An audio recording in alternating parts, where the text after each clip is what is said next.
let's start off with Ukraine, Russia. When it first got started, you were one of the ones that said this is going to be done in no time. It's almost done. It's going to be done. It's going to be done in a week. It's going to be done in a month. It's going to be done in 2 months. So a lot of people felt the same way as you, but you were one of the main spokespeople that kept saying this is going to get done. Why is it still going on today, and it's been as long as it's been?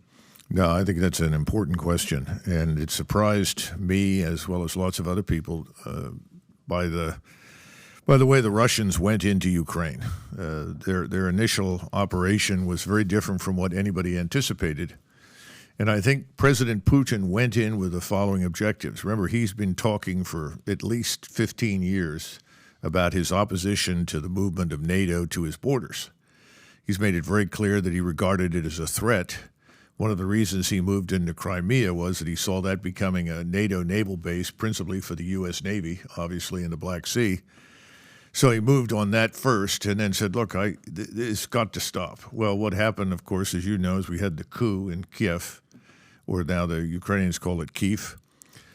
And as a result, we installed a government that was prepared to do essentially whatever we wanted them to do. And we poured billions of dollars in very early to build up an enormous Ukrainian military force whose sole objective was to attack Russia. And it wasn't very long before Putin concluded that if I don't act soon, I'll have missiles sitting on my border that will be able to reach my nuclear deterrent in no time and rob Russia of any sort of security at all. So he decides to go in, but I think he thought at the beginning, and this was a false assumption, that he would have someone to negotiate with. So he said, I'm going to go in really initially with only about 90,000 troops, organized into small contingents. He gave strict orders that they were to avoid collateral damage at all costs, didn't want to kill anybody. He knew he was moving into an area which was largely Russian anyway. But he also didn't want to kill Ukrainian forces at that point. He said, I want to demilitarize the place, but he said, I don't want unnecessary casualties on the Ukrainian side. And remember, from his vantage point, these were also Slavic cousins, brothers, whatever you want to call them. And the Russians felt that way, I think, initially. And so he moves in with this very small force.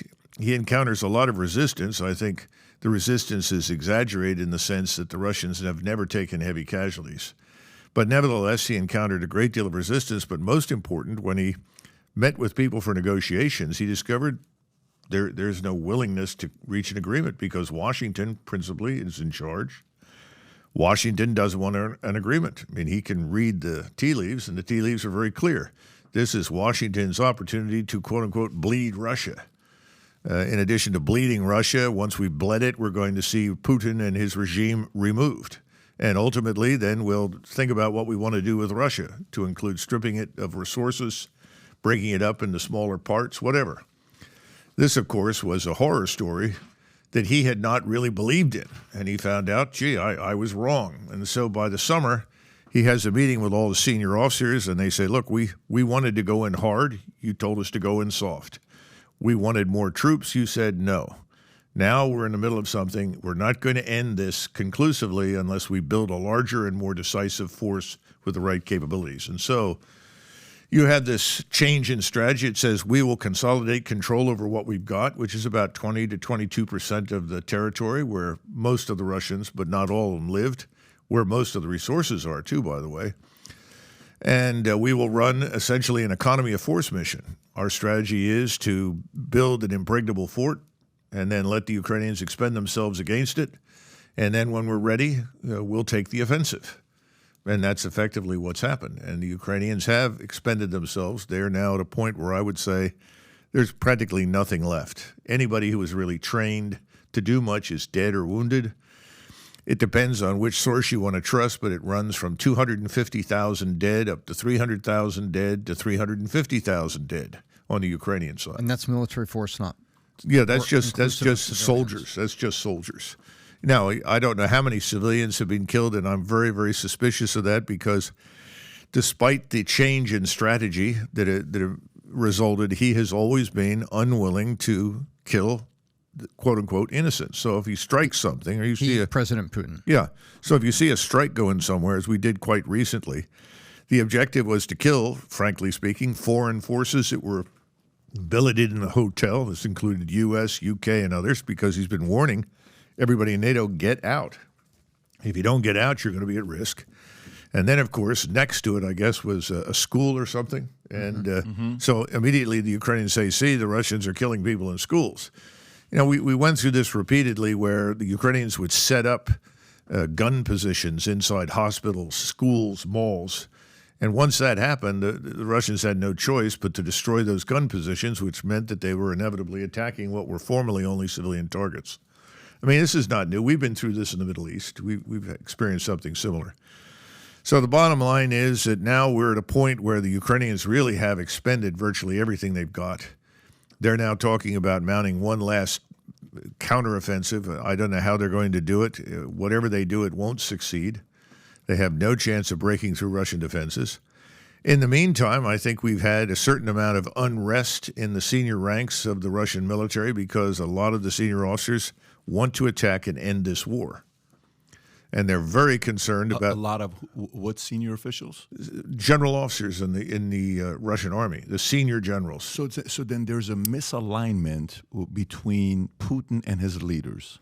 Well, I don't know if I'd call it a misalignment as much as Putin is still reluctant to take decisive action to end the war quickly because he's concerned about our predisposition to intervene. The great fear from the beginning has always been that once it became clear that the Ukrainian position was hopeless, there would be pressure in Washington to intervene, to rescue what's left.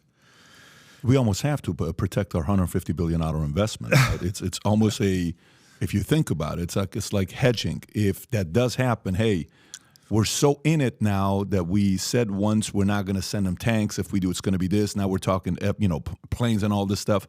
We almost have to defend Ukraine now. Well, I don't think so, but I'm talking from the Biden's administration. Yeah, well, your argument actually probably sounds more like how we got ourselves into the First World War. But the bottom line is with this crowd right now, they've expended enormous sums of money. So I'm sure there's pressure from BlackRock and Raytheon and others. Somebody told me the other day there are only 3 branches of government in the United States now. One is BlackRock, one is Raytheon, and the other is the pharmaceuticals. So there's some tragic truth to that, since the Hill is basically owned by donors and we have government by donors. The American people really don't have much of a voice, and they don't know much about it, so they don't say much about it. But the truth is, right now, the Ukrainians are on the ropes. There's no doubt about it. And there's this discussion, I think, behind the scenes. Do we just move now and end this thing decisively because they can? Or do we wait some more and let the Ukrainians expend some more time and effort? And now you have discussions in the West about a joint Polish-Lithuanian intervention into Western Ukraine. And that's exactly the sort of thing that the Russians have been concerned about. And that could never happen without us authorizing it, supporting it, and encouraging it. And Putin knows that. So we're at a kind of crossroads right now in terms of what's next, and the Russians have to make a decision. Well, there's a lot there. I'm sorry, Tom. There's a lot there that we covered. A few things. So from a strategist standpoint, okay, the world, when they think about who Putin is, former KGB, this guy's going to be a shrewd guy. He's going to be 15 steps ahead, or he's going to identify his next 5, 10, 15 moves. So you're going to sit there and say, if we do this, that guy's going to do this. If we do this, are we going to push NATO to want to move quicker to support them? If we do this, maybe it's going to be easier to take over a part of Ukraine that we want under Biden, not Trump, because it's going to... I'm picturing him as a guy that sat there with his generals looking at every single possibility that could happen. How did he miss the ball on, hey, let's go soft on this. It's going to be fine. They're going to cave in. We're going to get him in no time. His military guys say, no, let's go hard. That's a big miscalculation there on his end, isn't it?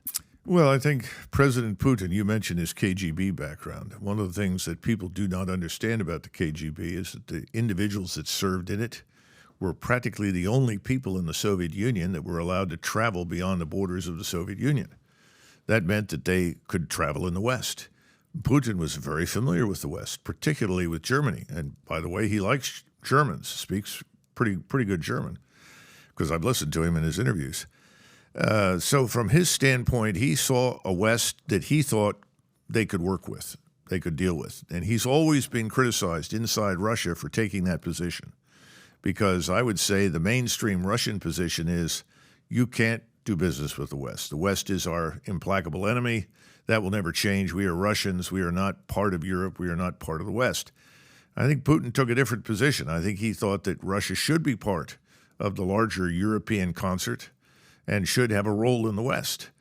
Well, it turns out his critics were right and he was wrong. Now, he's still a very popular leader because he has improved the standards of living, prosperity. He's restored a lot of Russian national pride and dignity.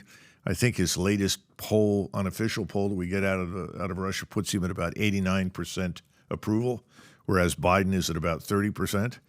So I think Putin is very secure in that sense now, but he has always struggled with this idea of how far do I want to push it, because Putin is a smart man. He says, when this is over, we want to live with the Europeans and we want to live with the United States.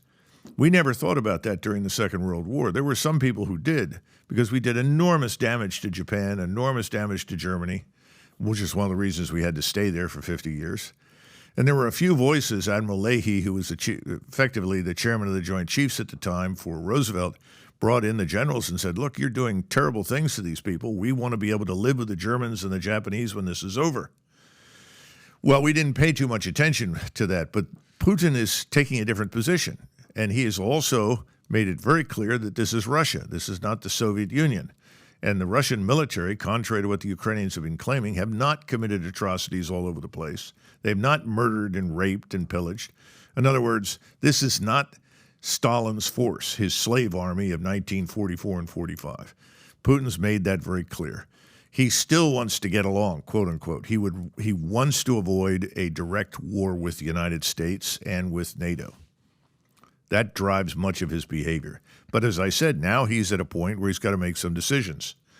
And that is, what do we do? Do we continue to move slowly and deliberately and watch as the Poles and Lithuanians, presumably backed by the United States, intervene in Western Ukraine?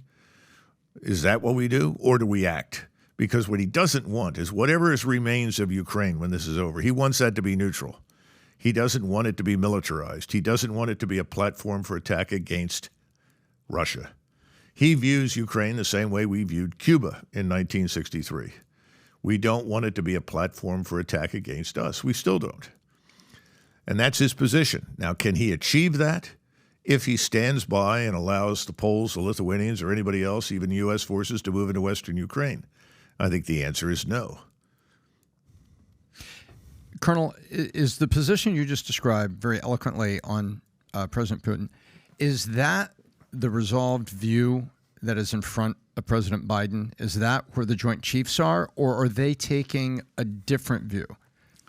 What I do know is that the senior officers in the Army and the Pentagon, I can't speak for the other services, but certainly the Army, have made it very clear that we are in no position to wage conventional war against the Russians. And are they presenting what you just presented as Putin's attitude and position with that? I doubt it, simply because if you try to present that position to the people who are really running the government, they are so full of hatred and animosity and antipathy for Moscow and what it represents to them that no one will listen.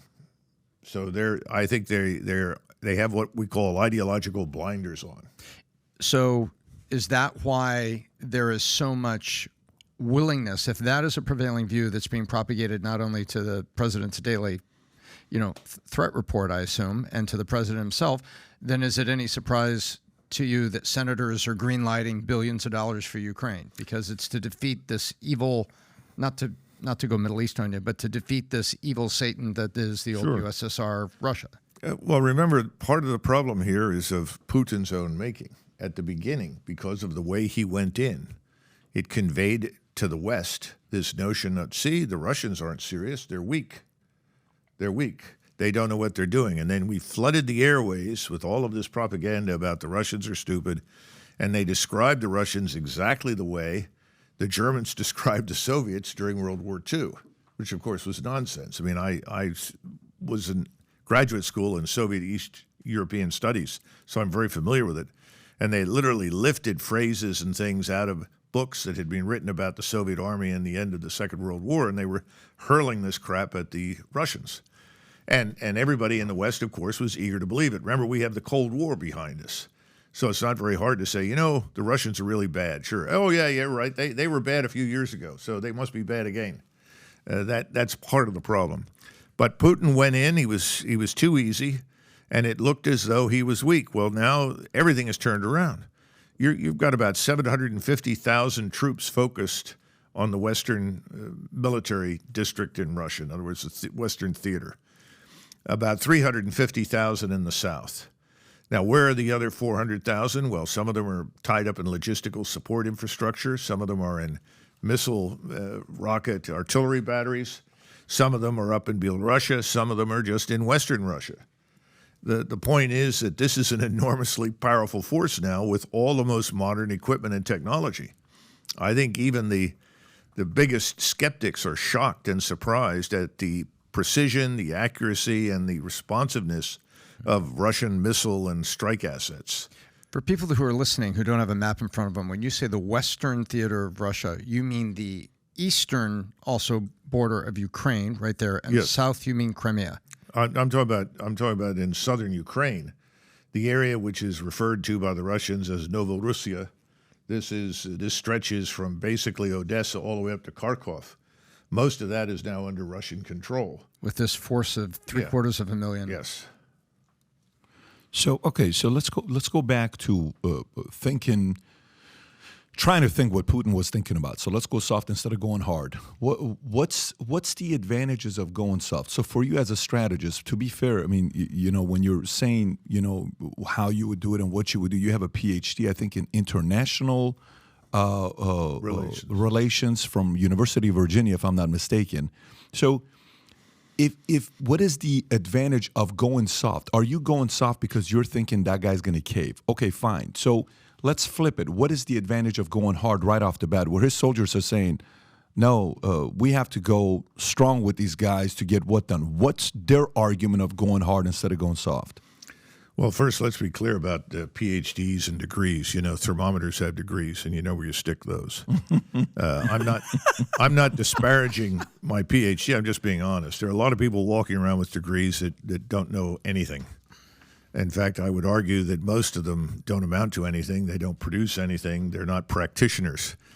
I focused when I went to graduate school on military matters because I'm a professional soldier. And it was my obligation, I thought, since the American people were funding my education, to focus on military affairs, and specifically at that point on the Soviet Union and to a lesser extent East Germany and Poland and Czechoslovakia. Those are the areas where I focused.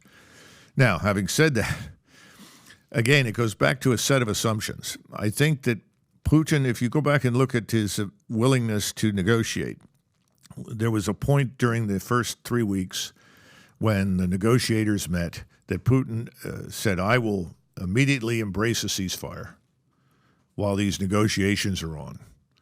And they stopped. The Russians stopped in their tracks. Of course, people in the West said, well, that's because they're logistically unsustainable and all this. But that wasn't true. He was sending a signal. I'm serious. I'm willing to negotiate. And remember that the whole thing revolved around the Minsk Accords. Nobody in the West pays much attention to those accords, but they were signed by Germany, France. We backed them. And we promised that the Russians who live in Ukraine would be treated as equal citizens, equal before the law along with Ukrainians. They would not be pressured to become Ukrainian as long as they were good citizens and obeyed the law. They could speak their own language, go to their own schools, go to their own church, and so forth.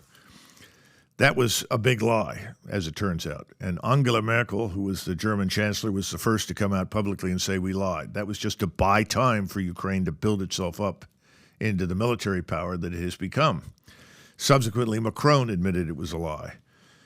So even after having been lied to prolifically about all the things that were important to the Russians, he decided, I'll call a ceasefire. We'll see how these talks progress. Well, the talks didn't progress. And then suddenly we had this man, Boris Johnson, who flew in as effectively a surrogate for Biden and said, stop, don't give up anything. And that was because Zelensky had said, sure, I think we could live with neutrality. Actually made that statement, which was the end goal as far as Putin was concerned. We wanted to be neutral. In other words, you have this nice, large, neutral state the size of Texas that lies between Russia and NATO. Gosh, That's a good thing. In fact, back in 1999 and 1998, when I was the director of the Joint Operations Center at SHAPE headquarters, Supreme Headquarters Allied Powers Europe, these discussions went on, and somebody said, well, where's Ukraine in all of this? And everybody said, Ukraine's mission is to be a nice buffer. Don't fight there, don't go there. Let them be a nice buffer between Russia and us. I mean, that was widely viewed as a positive thing. Well, that was thrown out of the window. And instead, Boris Johnson says, we will back you to the hilt. We will give you everything that we possibly can. Your job is to go out there and fight, and we'll back you, and eventually we will be victorious. The Russians will collapse. Putin will be gone, et cetera, et cetera, et cetera. None of that's happened. Happy 4th of July to you. We have a special event that's coming up with Tom Brady, Mike Tyson, and Will Guidara in Miami, Vol Conference. It'll be August 30th to September 2nd. This weekend for 4th of July, we're running a special. Buy one, get one free. Bring your spouse, bring your business partner, bring your running mate. If you haven't yet registered, click on a link below or above. Get registered. Looking forward to spending 3 days with you in Miami.